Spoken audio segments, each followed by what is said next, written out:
Hello everyone, this is Astrid Northrup. My presentation today is about a survey I conducted on the family of origin configuration of the college students as a factor in their choice of a college major. This study came from my personal observation as an engineer and as an engineering professor.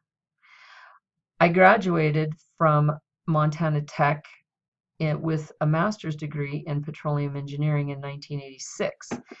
And in my professional career, I've had the opportunity to meet many female engineers. I noticed along the way that many of us come from families where we do not have any brothers. In other words, from all female families or where we're only children. So I wondered, first of all, if this was a valid observation, and I wanted to quantify it.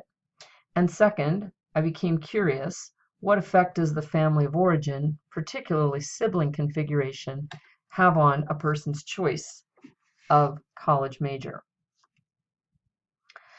As I began searching the literature, I noticed that many of the reasons that people choose a college major have very little to do with the person's ability in that area. I noticed that social factors and personal factors matter a great deal. And so I wanted to quantify what this meant in terms of specifically girls studying engineering, but in general, anybody studying anything. So the major question I had was, is there a statistical significance to my observation that female engineers tend to not have brothers? I created a questionnaire in SurveyMonkey. It's made up of 14 questions involving demographics and family of origin. I shared this survey with political science classes at Northwest College during the spring semester of 2017, and I also shared it on social media. I received 184 responses with majors from 7 general areas of study that correspond to the 7 colleges at the University of Wyoming. So these slides show the questions on my survey. The questionnaires begins with a voluntary participation, and then you'll see that the next question is the primary area of study. And I quantified this into the colleges of ag and natural resources, arts and science, and so forth, in order to be able to group the data to look at it in a meaningful way. But I also opened up question number 3 as an open response question so that people could be very specific about what they were studying. The next questions 4 through 7 have to do with brothers, sisters, and the person's position in the family, whether the brothers and sisters are older than the person taking the survey. The next set of questions is our demographics, and with the exception of gender, I haven't done any analysis of this information, but it would be interesting, for example, to learn if first-generation college students make different choices than people whose siblings or parents have attended and graduated from college. My results of my respondents, I had 184 respondents, and it turns out that of these ungrouped, 70% of the respondents have brothers, 71% of the respondents have sisters, 5% of the respondents are only children, and the percentages are similar for males. I had 54 males respond, and also for females, where I had 128 responses. As you can see by these first 2 bar graphs, there isn't much of a difference in the percentage of students by area of study who have sisters. All of the categories are close to the average of 71%. The second graph, the percentage of students have brothers, also shows little variation from the group average of 70%. But when you look at only children by area of study, the results are a little bit different. The average, as you recall, of all respondents was 5% were only children.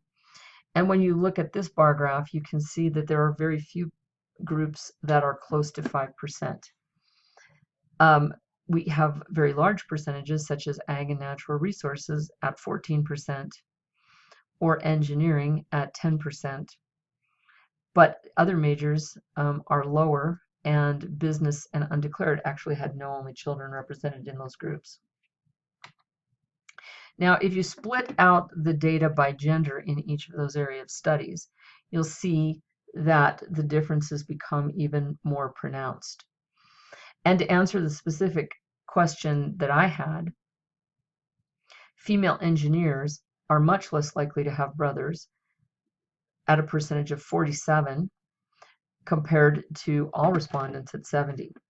Also low in this category are males in education and males in arts and sciences. The next graph, the percent of students who have sisters, men and women in health sciences are high, 100% and 92% respectively, and the males in arts and sciences are low at 8%.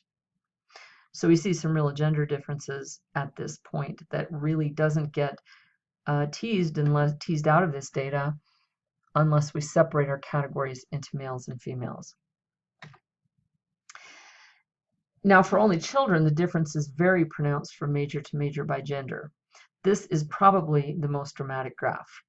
The average percent of only children is 5% for all respondents, and basically none of these subgroups, except male engineers at 6%, are near the average. Most groups have no only children, while ag majors, male education majors, and female engineers have very high percentages, between 13 and 20%. So it seems to me that my observation was correct, but also incomplete. My experiences as a female engineer led me to notice that female engineers tended not to have brothers. But from this study, I learned that more female engineers are onlys, and that gender and major differences are correlated to families of origin across the entire academic spectrum. These references provide excellent insight into the correlation, but especially foundational is the third resource, Family and Psychosocial Variables in the Choice of University Study by Gonzalez Pinto and others. This study was performed in Italy and had over 8,000 participants.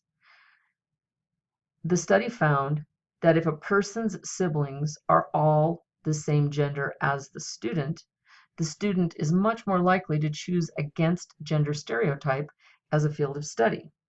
For example, female engineers and male teachers tend to come from families of all girls or all boys, respectively. Thank you for your attention, and good luck in the rest of the semester to all of us.